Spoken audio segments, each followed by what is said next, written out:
ನಮಸ್ತೆ ರೈತ ಬಾಂಧವರೇ, ನಮಸ್ಕಾರ ಸರ್. ನಮಸ್ತೆ ಸರ್, ತಮ್ಮ ಹೆಸರು? ಶಿವಕುಮಾರ್. ಒಟ್ಟಾರೆ 4 ಎಕರೆ ಅಡಿಕೆ ಅಲ್ಲ? 4 ಎಕರೆ ಅಲ್ಲ, ಹಾಂ, 2.5 ಎಕರೆ. 2.5 ಎಕರೆ ಟೋಟಲ್. 1700 ಗಿಡ ಹೌದಲ್ಲ ಸರ್? 1700 ಗಿಡ.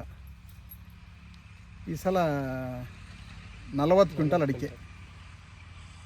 ಈ ತೋಟ 7 ವರ್ಷದ್ದು, ಇನ್ನೊಂದು ಎಷ್ಟು ವರ್ಷದ್ದು ಸರ್? ಅದು 8 ವರ್ಷ. ಅರ್ಧ ಎಕರೆ 8 ವರ್ಷದ್ದಲ್ಲ ಸರ್? 2 ಎಕರೆಗೆ ಒಂದು 25 ಕ್ವಿಂಟಲ್ ಅಂದಾಜು. 2 ಎಕರೆಗೆ 7 ವರ್ಷದ 25 ಕ್ವಿಂಟಲ್ಲು, ಆ ಕಡೆಗೆ ಒಂದು 15 ಕ್ವಿಂಟಲ್ ಲೆಕ್ಕಲ್ಲ ಅಂತ 15 ಸರ್. ಜಾಸ್ತಿನಾ ಕಮ್ಮಿನೇ? ಇದು ಕಮ್ಮಿನಾ? ಭಾಳ ಕಮ್ಮಿ ಅಲ್ಲ? ಕಮ್ಮಿ. ನೀರಂತೂ ಚೆನ್ನಾಗಿ ಕೊಡ್ತಿದ್ದೀರಲ್ಲ ಸರ್? ಕೊಡ್ತಿದ್ದೀರಲ್ಲ ಸರ್? ವೀಣ ತೋರಿಸಿ ಸರ್, ಒಂದು ನಿಮಿಷ. ಹಂಗೆ ತೋರಿಸಿ ಸರ್. ಮಣ್ಣಿನ ರಸಾರ ಇಲ್ಲಿ 3.5 ಬಿಲೋ ಸಿಡಿಕ್ ಅಂತೀವಲ್ಲ ಸರ್, ಉಳಿ ಮಣ್ಣು. ನಿಮ್ಮ ಹೆಸರು? ಮಹೇಶ್ ಅಂತ. ಮಹೇಶ್, ನಿಮ್ದು ಎಷ್ಟು ಎಕರೆ ಸರ್? ನಮ್ಮದು 2 ಎಕರೆ ಸರ್. 1.5 ಎಕರೆ. ನಾವು 1000 ಗಿಡ ಅದಾವೆ ಸರ್. ಅಲ್ಲ, ಒಟ್ಟು ಒಂದು 1000 ಗಿಡ ಅಡಿಕೆ. 1000 ಗಿಡ ಇದೆ ಸರ್. ಇಷ್ಟ ತನಕ ಇಲ್ಲಿ ಚರ್ಚೆ ಮಾಡ್ತಿದ್ವಲ್ಲ ಸರ್, ಹ್ಞೂ ಸರ್. ಈ ನಾವು ಹೇಳೋ ವಿಚಾರಗಳು ಸರಿನಾ ತಪ್ಪು ಅನ್ನಿಸ್ತಾ? ಸರಿ ಅನ್ನಿಸ್ತು ಸರ್. ಸರಿ ಅನ್ನಿಸ್ತಾ? ಹ್ಞೂ. ಈಗ ಅಡಿಕೆ ತೋಟ ಮಾಡಿರೋರೆಲ್ಲರೂ ಕೂಡ ಇಳುವರಿ ತಗೊಂಡು ಅಮೌಂಟ್ ತಗೊಳೋದು ಭಾಳ ಕಷ್ಟ ಆಗ್ತೈತಿ ಇವತ್ತಿನ ದಿನಗಳಲ್ಲಿ. ಹೌದು ಸರ್. ಮೊದಲನೇಂಗಿಲ್ ವಾತಾವರಣ ಇವತ್ತು. ಹೌದು ನೋಡಿರಿ ಸರ್. ಏನ್ರಿ ಮಹೇಶ್? ಹ್ಞೂ ಸರ್. ಸರ್ ಏನು ಸರ್? ಅಫ್ರೋಸ್ ಅಲ್ಲ?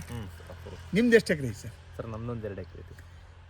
ಎಷ್ಟು ವರ್ಷದಿಂದ ನಮ್ಮ ವಿಡಿಯೋಗಳು ನೋಡ್ತಿದ್ದೀರಿ ಸರ್ ನೋಡಕ್ಕೆ ಹಚ್ಚಿ ನಾನು ಅಡಿಕೆ ಹಾಕಿದ್ನಲ್ಲ ಸರ್, ಅವಾಗಿದ್ದನೂ ನೋಡ್ತಾನೆ ಇದ್ದೀನಿ. ಎಷ್ಟು ವರ್ಷ ಸರ್? ಒಂದು 8 ವರ್ಷ ಆಗಿಬಿಡಿ ಸರ್. 8 ವರ್ಷದಿಂದ ನಮ್ಮ ಸಂಸ್ಥೆ ವಿಡಿಯೋಗಳು ನೋಡ್ತಿದ್ದೀರಿ? ನೋಡ್ತಾ ಇದ್ದೀನಿ ಸರ್. ಸುಮಾರು ನಿಮ್ಮೂರಾಗ ಸುಮಾರು ಜನ ಮಾಡ್ತದಾರೆ, ಡಾಕ್ಟರ್ ಸಾಯಿಲ್ನ ಮಾಡ್ತದಾರಲ್ಲ ಸರ್ ಮಾಡ್ತಾ ಇದ್ದಾರೆ. ಫಾಜಿಲ್ ಮತ್ತೆ ಯಾರು ಮಾಡ್ತಾರೆ? ಅಲ್ಲಿ ಹಲವಾರು ಜನ ಮಾಡ್ತಾ ಇದ್ದಾರೆ ಸರ್. ಸುಮಾರು ಒಂದು 5-6 ಜನ ನಿಮ್ಮೂರಾಗ ಅದಾರಲ್ಲ ಸರ್? ಮಾಡ್ತಾರೆ. ಅವರೆಲ್ಲರ ಅನುಭವಗಳು ಕೇಳಿದಿರಲ್ಲ ಸರ್? ಕೇಳಿದ್ದೀನಿ ಸರ್, ಕೇಳಿದ್ದೀನಿ. ನಿಮ್ಮದು ಬಯೋಕೆಮಿಕಲ್ ಚೆನ್ನಾಗಿ ಕೊಟ್ಟಿದ್ದೀರಿ, ನಿಮ್ಮ ತೋಟಕ್ಕೆ ಬಯೋಕೆಮಿಕಲ್ ಚೆನ್ನಾಗಿ ಕೊಟ್ಟಿದ್ದೀರಿ. ಕೊಟ್ಟಿದ್ದೀನಿ ಸರ್. ಚೆನ್ನಾಗಿ ಕೊಟ್ಟಿದ್ದೀರಿ ಅಂತ. ನಿಮ್ಮದು 2 ಎಕರೆ ಟೋಟಲ್ ಗಿಡ ಎಷ್ಟು ಅದ ಸರ್? 1200 ಫಸಲು ಎಷ್ಟು ಸರ್ ಈ ಸಲ? ಸರ್ ಒಂದು 120 ಬಂದಿತ್ತು ಸರ್. 120. ಹ್ಞೂ ಸರ್. ಅಪ್ರಾಕ್ಸಿಮೇಟ್ ಅಂದಾಜು ಖರ್ಚು ಎಷ್ಟು ಮಾಡ್ತಿದ್ದೀರಿ ಸರ್ ನಾನು ಖರ್ಚು ಒಂದು 50,000 ಮಾಡ್ತೀನಿ ಸರ್. 50,000. ಸಗಣಿ ಗೊಬ್ಬರ ಬಿಟ್ಟು 50,000? ಹ್ಞೂ ಸರ್. ಸಗಣಿ ಗೊಬ್ಬರ ಬಿಟ್ಟು ಒಂದು 50,000. ಬಯೋಕೆಮಿಕಲ್ಗೆ 50,000 ಮಾಡ್ತೀನಿ ಸರ್. ಗಿಡ ಚೆನ್ನಾಗದಾವ ನೋಡೋಕ್ಕೆ? ಪರವಾಗಿಲ್ಲ ಸರ್, ಪರವಾಗಿಲ್ಲ. ಈಗ ಸುಮಾರು ಒಂದು ಅರ್ಧ-ಮುಕ್ಕಾಲು ಗಂಟೆಯಿಂದ ಚರ್ಚೆ ಮಾಡ್ತಿದ್ವಿ ಸಾಕಷ್ಟು ವಿಚಾರಗಳನ್ನ. ಹೌದು ಸರ್. ಹೆಂಗೆ ಮೇಂಟೈನ್ ಮಾಡ್ತೀರೋ ಅಷ್ಟು ಚೆನ್ನಾಗಿ ಅವಕಾಶ ಐತಿ, ತಗೋಣಕ್ಕೆ ಅವಕಾಶ ಐತಿ ಅಂತ. ಹೌದು ಸರ್. ಹ್ಞೂ ಸರ್. ಪ್ರತಿಯೊಬ್ಬರ ತಪ್ಪುಗಳು ನಾವು ನೋಡ್ತಾ ಇರೋದು ಮಣ್ಣಿನ ರಾಸಾಯನಿಕ ಗುಣದ ಕಡೆಗೇ ಜಾಸ್ತಿ. ರಸಗೊಬ್ಬರ ಹ್ಞೂ ಸರ್ ಅಷ್ಟೇ ಕೊಡಬೇಕು ಅನ್ನೋದು. ನಿರಂತರ ಬಳಸಿರೋ ತೋಟಗಳು ಇಳುವರಿ ಕಡಿಮೆ ಆಗ್ತದವೋ ಇಲ್ವೋ? ಕೇಳ್ಪಟ್ಟಿದೆ ಸರ್, ಕಡಿಮೆ ಆಗ್ತಾ ಇದಾವು ಅಂತ. ಹಾಂ, ಈಗ ನಮ್ಮದು ಕಡಿಮೆ ಆದರೆ ಗೊತ್ತಾಗುತ್ತೆ ಸರ್. ಅಲ್ಲ ಹೇಳಿದ್ನಲ್ಲ, ಕಡಿಮೆನೇ ಅದು. ಹೌದು ಸರ್. 1200 ಗಿಡಕ್ಕೆ ಕಡಿಮೆನೇ ಅದು ನೀವು ಮಾಡೋ ಮೇಂಟೆನೆನ್ಸ್ಗೆ. ಹೌದಾ? ಎಷ್ಟು ಬರೋದು? ಆವರೇಜ್ ಅಲ್ಲ ಹೇಳಿದ್ದು, ನೋಡಿದ್ರೆ ಗೊತ್ತಾಗುತ್ತೆ ಸರ್. ನಿರಂತರ ರಸಗೊಬ್ಬರ ಅತಿಯಾಗಿ ಬಳಸ್ತದಾರಲ್ಲ, ಇಳುವರಿ ಕಡಿಮೆ ಆಕ್ಕವ ಇಲ್ಲ? ಕಡಿಮೆ ಆಗುತ್ತೆ ಸರ್. ನೆಲ ಗಟ್ಟಿ ಆಗ್ತಾ ಬರ್ತದೆ ಸರ್. ಗಟ್ಟಿ ಆಗ್ತಾ ಬರುತ್ತಲ್ಲ? ಗಟ್ಟಿ ಆಗ್ತಾ ಬರ್ತದೆ ಸರ್. ಈ ತೋಟದಾಗ ಬೇರು ಚೆನ್ನಾಗದವಣ್ಣ, ನೋಡಿದ್ವಿ ಕರ್ರಗದವಲ್ಲ, ಕಪ್ಪು ಬಿಳಿ ಬೇರುಗಳ ಸಂಖ್ಯೆ ಕಡಿಮೆ. ಈಗ 7 ವರ್ಷದ ಅಡಿಕೆ ತೋಟ ಗರ್ಭ ಅಷ್ಟಕ್ಕಷ್ಟೇ ಇರೋದು. ವರ್ಷನ ರಸಗೊಬ್ಬರ ಕೊಡ್ತಾರೆ, 2 ವರ್ಷಕ್ಕೊಂದ್ಸಲ ಸಗಣಿ ಗೊಬ್ಬರನೂ ಕೊಡ್ತಿರಲ್ಲ? ಕೊಡ್ತಾರೆ ಸರ್. ಹೌದಾ? ಈಗ ಹಿಂಗೆ 7 ವರ್ಷಗಟ್ಟಲೆ 8 ವರ್ಷ, ಕೆಲ 10 ವರ್ಷನೂ ಫಸಲು ಬಿಟ್ಟಿಲ್ಲ ಅಂತ ನಾವು ನೋಡ್ತಾ ಇದ್ದೀವಿ ಇವತ್ತು. ನೋಡ್ತಾ ಇದ್ದೀವಿ ಅಜಾತ ಬರ್ರಿ. ಇಲ್ಲ ಸರ್, ಇಲ್ಲ. ಈಗ ಸರ್ 7 ವರ್ಷ, 8 ವರ್ಷ, 9, 10 ವರ್ಷನೂ ಕೂಡ ಗದ್ದೆ ತೆಗೆದು ಅಡಿಕೆ ತೋಟ ಮಾಡಿರಿ. ನಿಮ್ದು ಅದೆಲ್ಲ ಅನ್ಸರ್? ಗದ್ದೆ ತೆಗೆದು ಅಡಿಕೆ ತೋಟ ಮಾಡಿರೋದಲ್ಲ ಅನ್ಸರ್? 7 ವರ್ಷ, 8, 9 ವರ್ಷ ಆದರೂ 10 ವರ್ಷ ಆದರೂ ಫಸಲಿಲ್ಲಪ್ಪ, ಅಡಿಕೆ ದೊಡ್ಡ ಅಮೌಂಟ್ ಸಿಗ್ತಿಲ್ಲ ಅಂದರೆ ರೈತನ ಪರಿಸ್ಥಿತಿ ಎಲ್ಲಿ ಬರ್ತ ಹೇಳ್ರಿ? ಎಲ್ಲಿ ಬರುತ್ತೆ ಹೇಳ್ರಿ? ಭಾಳ ನೋವಾಗುತ್ತೆ ಸರ್, ಅಲ್ಲ ಭಾಳ ಕಷ್ಟ ಸರ್, ಬರುತ್ತೆ ಒಂದು ಸರ್. ತಿಳ್ಕೊಳ್ರಿ. ಬರುತ್ತೆ ಸರ್, 1 ಎಕರೆಗೆ ಕನಿಷ್ಠ ಅಂದ್ರೆ ಒಂದು 5 ಲಕ್ಷ ಮಿನಿಮಮ್ ಖರ್ಚು ಬರುತ್ತಲ್ಲ ಸರ್. ಬರುತ್ತೆ ಸರ್, ಬರುತ್ತೆ ಬರುತ್ತೆ 7 ವರ್ಷದ ತನಕ ಒಂದು 5 ಲಕ್ಷ ಖರ್ಚು ಮಾಡಿದ್ದಾರೆ ಇವರು ಅಂತಂದರೆ 2 ಎಕರೆಗೆ 10 ಲಕ್ಷ. 10 ಲಕ್ಷ ಸರ್. 10 ಲಕ್ಷ ಇಲ್ಲಿ ಯಾವ ಆದಾಯ ತಕ್ಕಂದಲ್ಲಿ ಇವರು ಇಲ್ಲ ಸರ್, ಬಂದಿಲ್ಲ. ಹೌದಾ? ಹ್ಞೂ ಸರ್, ಸಣ್ಣ ಅಮೌಂಟ್ ತಗೊಂಡ್ರದು ಅಷ್ಟು ಬಿಟ್ರೆ ಹೌದು ಸರ್. ಹೌದಂತ 7ನೇ ಸಣ್ಣ ಅಮೌಂಟ್ ಅಂದರೆ ಈ ವರ್ಷ ಸರ್ ಇನ್ನು. ಸರ್ ಬಡ್ಡಿ ಕಟ್ಟಕ್ಕಾಗಲ್ಲ, ಕೇವಲ 1 ರೂಪಾಯಿ ಬಡ್ಡಿ ಕಟ್ಟಕ್ಕಾಗಲ್ಲ. ಹೌದು ಸರ್. ಈಗ ಸರ್ಕಾರದ ನೀತಿಗಳು ಕೂಡ ರೈತನ ಮೇಲೆ ಎಬ್ಬಿಸ್ಬೇಕು ಅಥವಾ ಸಮಗ್ರ ಬೆಳೆ ಪದ್ಧತಿ ಸಜೆಸ್ಟ್ ಮಾಡಬೇಕು ಅನ್ನೋ ವಿಚಾರಗಳು ಇಲ್ಲೇ ಇಲ್ಲ. ಇವತ್ತು ಮೆಕ್ಕೆಜೋಳದ ರೇಟ್ ಪೂರ ಕಮ್ಮಿ ಆತಲ್ಲ ಸರ್? ಕಡಿಮೆ ಆಯ್ತು. ಹೌದಲ್ಲ? ಎಷ್ಟು ಎಲ್ಲಿ ಬಂತು ಸರ್ ಈಗ? ಸರ್ 17, 18, 19 17 ಸರ್ ಕುತ್ಕೊಂಡು ಲೆಕ್ಕ ಹಾಕಿದರೆ 2-3 ಸಾವಿರ ಉಳಿಯಲ್ಲ, ಉಳಿಯೋದು. ಉಣ್ಣಕ್ಕಾಗಲ್ಲ ನಮಗೆ. ಹೌದು ಸರ್. ಕಾರ್ಗಿಲ್ ಕಂಪ್ನಿಲಿಂದ ಓತಲ್ಲ ಸರ್, ಹ್ಞೂ ಅದೊಂದು ಕಾರಣ ಹೇಳ್ತಾರಲ್ಲ ಸರ್. ಬೆಂಬಲ ಬೆಲೆ ಅಂತ ನಮ್ಗೆ ಸಿಗೋದು ತುಂಬ ಕಷ್ಟ ಐತೆ. ಒಂದಿಷ್ಟು ಇದ್ರಾಗೆ ಸಮಗ್ರ ಬೆಳೆ ಪದ್ಧತಿ ಓದ್ ಭಾಳ ಒಳ್ಳೆಯದು. ಒಂದಿಷ್ಟು ಗುಂಪು ಬಾಳೆ ಇರ್ಬೋದು, ಜಾಯ್ಕಾಯಿ ಇರ್ಬೋದು, ಬಾರ್ಡ್ರಲ್ಲಿ ಒಂದು ಸ್ವಲ್ಪ ಚಕ್ಕಿ ಇರ್ಬೋದು, ಈ ಥರದ ಮಸಾಲೆ ಪದಾರ್ಥ ಕಾಳುಮೆಣಸು ಇರ್ಬೋದು, ಈ ಥರ ಮೇಂಟೈನ್ ಮಾಡ್ಕೊಂಡು ಹೋಗೋದು ಉತ್ತಮ ಅಲ್ಲ ಏನಂತೀರಿ ಸುತ್ತಮುತ್ತ? ಸರ್ ಹಿಂಗೆ ಹಾಕ್ಬಿಟ್ರೆ ಹೊಲ ಬರ್ತಾವ ಸರ್ ಅದ್ರ ಪಾಡಿಗೆ.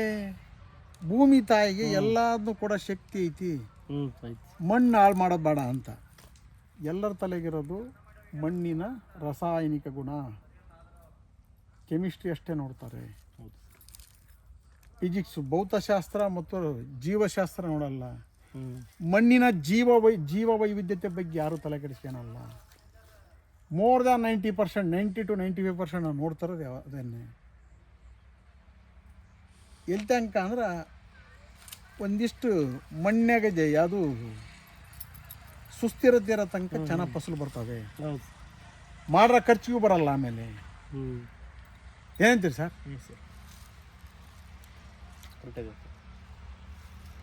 ಈಗೇನೋ 120, ಇನ್ನಷ್ಟು ಎಷ್ಟಾಗಿತ್ತು? ಕಡಿಮೆ ಆಗಿತ್ತು ಸರ್, ಎಷ್ಟಾಗಿತ್ತು? 70-80 ಹೌದಾ? ಹೆಚ್ಚು ಕಮ್ಮಿ 40 ಕ್ವಿಂಟಲ್ ಕಮ್ಮಿ ಆಯ್ತಲ್ಲ ಸರ್ ಹೋದ ವರ್ಷ. ಹೌದಲ್ಲ ಸರ್? ಡಿಫ್ರೆನ್ಸು ಬಯೋಕೆಮಿಕಲ್ ಬಳಸೋದ್ರಿಂದ ಹಂಗೆ. ಈಗ ಅದನ್ನೇ ಬಯೋಕೆಮಿಕಲ್ ಮೇಂಟೈನ್ ಮಾಡ್ಕೊಂತ ಹೋಗ್ಬಿಟ್ರೆ ಏನಾಕತಿ ಅಂದರೆ ಇನ್ನೂ ಕೆಳ ಬರ್ತದೆ. ಮಣ್ಣನ್ನು ಸುಸ್ಥಿರಗೊಳಿಸೋದು, ಜೈವಿಕ ಶಕ್ತಿ ಜಾಸ್ತಿ ಮಾಡೋ ಕೆಲಸ ನಾವು ಮಾಡೋದು ತುಂಬ ಉತ್ತಮ. ಹೌದು. ಎಷ್ಟು ಚೆನ್ನಾಗಿ ಮಣ್ಣಿಗೆ ಮರುಜೀವ ತುಂಬ್ಕೊಂತ ಹೋಕ್ಕವ, ಮರುಜೀವ ತುಂಬ್ಕೊಂತ ಹೋಕ್ಕವ, ಸೂಕ್ಷ್ಮಾಣುಜೀವ ಚಟುವಟಿಕೆ ಚೆನ್ನಾಗತಿ, ಇಳುವರಿನೇ ಬರ್ತೈತೆ, ಭೂಮಿನ ಫಲವತ್ತತೆ ಆಗಿ ನಿರಂತರವಾಗಿ ಉಳಿತಲ್ಲ ಸರ್. ಇಲ್ಲಿರೋದು ಅಸಿಡಿಕ್ ಸಾಯಿಲ್, ಹುಳಿ ಮಣ್ಣು. ಅಸಿಡಿಕ್ ಸಾಯಿಲ್ ಸರಿನಾ? ಈ ಮನುಷ್ಯನಿಗೆ ಈ ಗ್ಯಾಸ್ಟ್ರಿಕ್ ಬಂದಾಗ ಊಟ ಸೇರಲ್ಲ, ಉಳಿದು ಹೇಗೆ ಬರ್ತೈತಿ, ಡೈಜೆಷನ್ ಪವರ್ ಕಡಿಮೆ ಆಕತಿ, ಮತ್ತು ನಂತರದ ಬಹುವಾಂಗಾಂಗ ವೈಫಲ್ಯ, ಇದೇ ಪರಿಸ್ಥಿತಿನೇ. ಇಲ್ಲೂ ಕೂಡ ಮಣ್ಣಿನ ರಸಸಾರ ನ್ಯೂಟ್ರಲ್ ಆಗದೇ ಇದ್ದರೆ ಅಲ್ಲಿ ಲಾಕ್ ಆಗಿರ್ತಕ್ಕಂಥ ಪೋಷಕಾಂಶ ಗಿಡಕ್ಕೆ ಒದಗಲ್ಲ, ಗರ್ಭ ಚೆನ್ನಾಗಿ ಬರ್ತಾಯಿಲ್ಲ, ಕುಂಚಿಗೆ ಇದು ಯಾವುದು ಶೃಂಗಾರ ದೊಡ್ಡದು ಬರ್ತಾ ಇಲ್ಲ, ಬಂದರೂ ಕೂಡ ಒಣಗ್ತೈತಿ. ಸಮಗ್ರ ನಿರ್ವಹಣೆ ಪದ್ಧತಿ ಅನುಸರಿಸೋದು ತುಂಬ ಒಳ್ಳೆಯದು. Thank you sir. Thank you sir. ನಮ್ಮ ಸಂಪರ್ಕ ಸಂಖ್ಯೆ ದಾವಣಗೆರೆ ಜಿಲ್ಲೆಯಿಂದ 9972699813. ಮಹಾದೇವಪ್ಪ, ಮಣ್ಣು ಪುನರುಜ್ಜೀವನ ಸಲಹೆಗಾರರು, ವಿದ್ಯಾರ್ಥಿ ಭವನ್ ಸರ್ಕಲ್ ಹತ್ತಿರ, ಅಂಬಿಕಾ ಡಿಸ್ಟ್ರಿಬ್ಯೂಟರ್ ಎದುರು, ಡಾಕ್ಟರ್ ಸಾಯಿಲ್ ಜೈವಿಕ ಗೊಬ್ಬರ ಮಾರಾಟ ಕೇಂದ್ರ ಹಾಗೂ ಮಣ್ಣು ಪುನರುತ್ಪಾದನಾ ಕೇಂದ್ರದಲ್ಲಿ ಸಂಪರ್ಕಿಸಿ. ದಯಮಾಡಿ ರೈತ ಬಾಂಧವರೇ, ಇವತ್ತು 7, 8, 9 ವರ್ಷ ಆದರೂ ಕೂಡ ಅಡಿಕೆ ಈ ಕೆಲವು ನೀರಾವರಿ ಸಿಗ್ತಿಲ್ಲ ಅಂದರೆ ಮೇಂಟೈನ್ ಮಾಡ್ದಲೇ ಯಾವುದು ಇದು ಇಷ್ಟೇ ಬಿಡು ಅನ್ನೋ ಲೆಕ್ಕಕ್ಕೆ ಸುಮ್ಮನೆ ತಳ್ಕೊಂಡ ಹೋಗ್ತದಾರೆ. ನಮಗೆ ವಯಸ್ಸಾಕತಿ, ಗಿಡಕ್ಕೂ ವಯಸ್ಸಾಕಂತ ಹೋಗತಿ, ದೊಡ್ಡ ಇಳುವರಿ ತಗೊಂತಲ್ಲ ಅಂದರೆ ಇವತ್ತು ರೈತನ ಅಜ್ಞಾನ ಅಂತ ಹೇಳ್ಬೋದು. ತಿಳ್ಕೊಂಡು ಮಾಡ್ತಕ್ಕಂಥದ್ದು ಒಂದಿಷ್ಟು. ನಾವು ನಮಗೇನಾದ್ರು ತೊಂದರೆ ಆದರೆ ಇಲ್ಲ ಡಾಕ್ಟರ್ ಹತ್ರಕ್ಕೆ ಹೋಗ್ತೀವಿ, ಹೌದಾ? ಇನ್ನೇನಾದರೂ ಯಾವುದು ಒಳ್ಳೆ ಕಾರ್ಯ ಮಾಡೋಕ್ಕಂದ್ರೆ ಜ್ಯೋತಿಷಿ ಹತ್ರ ಉತ್ತಮವಾಗಿರ್ತಕ್ಕಂಥ ಒಬ್ಬ ಕನ್ಸಲ್ಟೆಂಟ್ನ ಕಾಂಟ್ಯಾಕ್ಟ್ ಮಾಡಲ್ಲ.